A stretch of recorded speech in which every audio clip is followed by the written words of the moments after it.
All right, this one's going to be a little tricky because I don't do politics on my channel, but we're talking about Hunter Biden. Closing arguments are underway right now in Hunter Biden's historic federal gun trial. We're following breaking news. The jury in Hunter Biden's federal gun trial has begun deliberations. Closing arguments ended a short time ago. However, this discussion is intended to be for legal analysis of the potential consequences, the implications of this case, not a political debate. This case is more than just a high-profile trial. It sets a precedent that could impact millions of law-abiding gun owners across the U.S. So let's break down why this case should be on your radar. Keep in mind, I'm not your lawyer. This is not legal advice. As an aside, Hunter Biden seems like a pretty chill guy, TBH, right? He likes guns and crack and hookers. So ye without sin, cast the first rock. I think I know my audience out there pretty well, and I know all of you like at least 2 or 3 of those things. In October 2018, Hunter Biden purchased a firearm, specifically a Colt Cobra 38, from a gun store in Delaware. Side note, Hunter Biden unironically has better taste in guns than Hop does. During this purchase, he filled out ATF Form 4473, which includes the question about illegal drug use. Do you illegally use drugs? Are you addicted? Despite his later admission of drug use during that period, he answered no to this question. Fast forward to 2023, Hunter Biden charged making false statements and purchasing a firearm and the illegal possession of a firearm while being an unlawful user of a controlled substance. That's called having a straight shooter while having a straight shooter, if you know what I'm saying. For these charges, potential penalties pretty severe. He faces 3 felony gun charges after prosecutors say he illegally purchased a Colt revolver in October of 2018. False statements on a federal firearm application can carry a maximum penalty of up to 10 years in prison, a fine of up to $250,000 or both, while in illegal possession of a firearm by an unlawful user of a controlled substance, also up to 10 years, also up to $250,000 or both if convicted.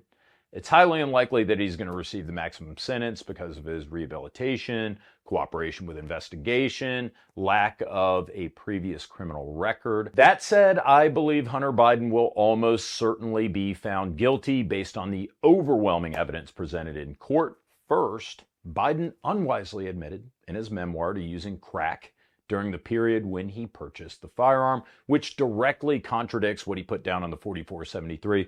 I am not an unlawful user of controlled substances. Check. Pro tip, do not write a book confessing to a crime until the statute of limitations period is run on said crime. That's 5 years for these crimes. I think the DOJ charged Biden just 4 months before he was scot-free on the statute of limitations, but as it sits, he's SOL in the SOL. And here we are. Additionally, the prosecution has substantial documentary evidence, including the completed Form 4473 and text messages before and after where Biden discusses his drug use around the time he made this gun purchase. On October 13, 2018, the day after he buys the effing gun, he messages his girlfriend about meeting a drug dealer and smoking crack. The very next day after that, he mentions that he was sleeping on a car smoking crack in Wilmington, Delaware. This dude was like the vegan CrossFitter of crack smoking. Like, he wanted to make sure everyone knew that he was smoking crack. Again, I'm not your lawyer. This is not legal advice. If you smoke crack, just keep that in your pocket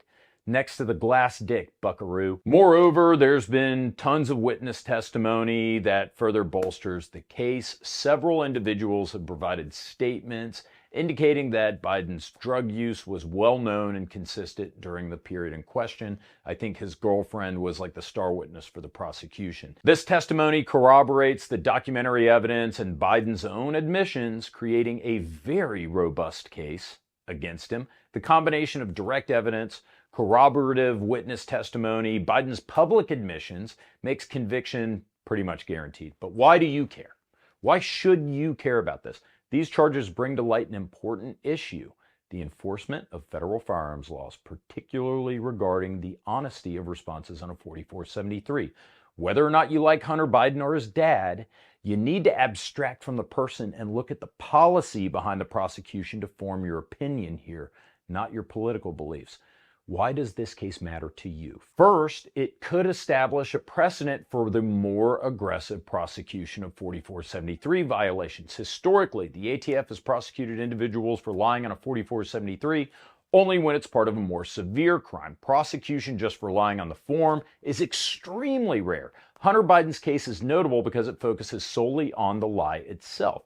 This shift could signal a new, more aggressive stance by the ATF, which might result in more gun owners facing charges for minor infractions. And a lot of us are out here cheering on the ATF and DOJ because it's Hunter Biden without thinking about what that means for us. It's estimated that up to 20 million gun owners use drugs recreationally or for medicinal purposes. That would make them prohibited persons. Bear in mind that even if some drugs are legal in your state, like pot for example, it's still illegal under federal law. The core of the concern here lies in potential government overreach or federal overreach into state law. While many gun rights advocates say we don't need new laws, we should just enforce the existing laws, that's tricky. There's a delicate balance to be struck. An aggressive prosecution federally could lead to increased scrutiny and potential criminal charges for gun owners over technicalities, errors, minor infractions, victimless crimes, or conduct that's perfectly legal under state law, but illegal under federal law.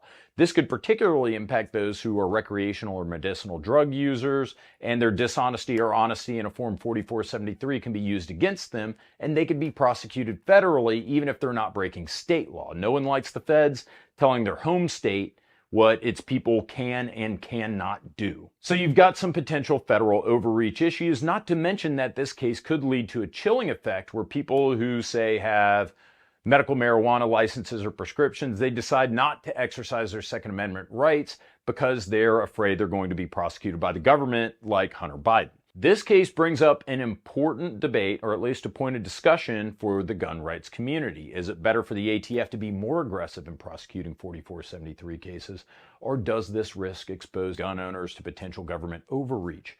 On one hand, enforcing the laws on the books is seen as a way to prevent gun crime.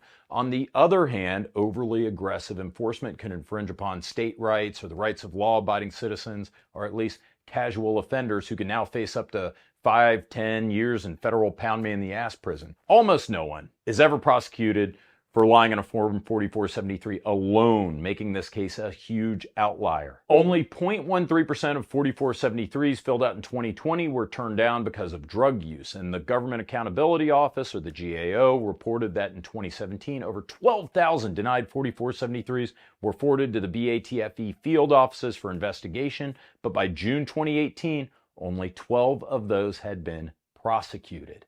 Thus, Biden's treatment, many argue, is driven by his political connections rather than enforcing the law itself, just because this is a law that is so rarely enforced by itself. Just something to think about here. Bit of a catch-22. While many gun right advocates might be hoping, because he's Hunter Biden, that Hunter Biden gets convicted, but you have to consider the broader implications of that. The precedent set by this case could lead to increased scrutiny, potential legal challenges for millions of legal gun owners. Well, we prosecuted Hunter Biden, let's prosecute everybody else now. But if the BATFE doesn't do that, then it proves the Biden supporters who say that this is a politically motivated prosecution to be correct, in that they are only prosecuting this case because it's Hunter Biden. So what do you think? Regardless of who Hunter Biden is, should he have been prosecuted for this? Tell me what you think. Did you see a problem here with these facts? Tell me what the solution is in the comments. Guys, thanks as usual for watching. I'm not your lawyer. This is not legal advice. Take care.